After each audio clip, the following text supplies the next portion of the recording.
નમસ્કાર મિત્રો, વિડીયોમાં તમારું સ્વાગત છે। જી હા મિત્રો, અત્યારે હાલ મોટા અને મહત્વના સમાચાર સામે આવી રહ્યા છે। તો મિત્રો, સમાચારમાં વાત કરીએ તો બનાસકાંઠા જિલ્લાના વાવ તાલુકામાં દરાદરા ગામમાં એક દુઃખદ ઘટના સામે આવી છે। વહેલી સવારે ખેતરમાં બોરવેલ ચાલુ કરવા જતા વીજ કરંટ લાગવાથી એક જ પરિવારના 3 સભ્યોના મોત નીપજ્યા છે। ઘટનાની વિગતો મુજબ પુત્ર ખેતરની ઓરડીમાં પાણીની મોટર ચાલુ કરવા ગયો હતો। મોટર ચાલુ કરતી વખતે તેને વીજ કરંટ લાગ્યો હતો। જી હા મિત્રો, અત્યારે હાલ મોટા અને દુઃખદ સમાચાર સામે આવી રહ્યા છે।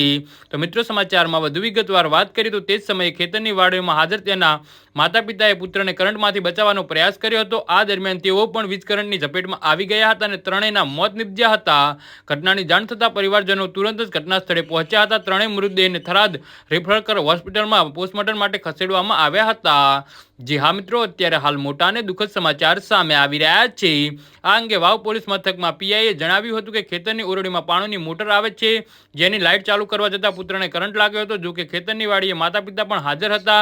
પુત્રને કરંટ લાગતા જોઈ માતા પિતા તે બંને પુત્રને કરંટમાંથી મુક્ત કરાવવા જતા હતા। બંને કરંટની ઝપેટમાં આવતા એમ ત્રણેયના લોકોના મોત નીપજ્યા હતા। જી હા મિત્રો, તો આના વિશે તમારું શું કહેવું છે તો નીચે અમારી કોમેન્ટ બોક્સમાં જરૂરથી જણાવજો અને અમારી યુટ્યુબ ચેનલને સબસ્ક્રાઇબ કરવાની ભૂલતા નહીં। વિડીયો પૂરો જોવા બદલ તમારો આભાર।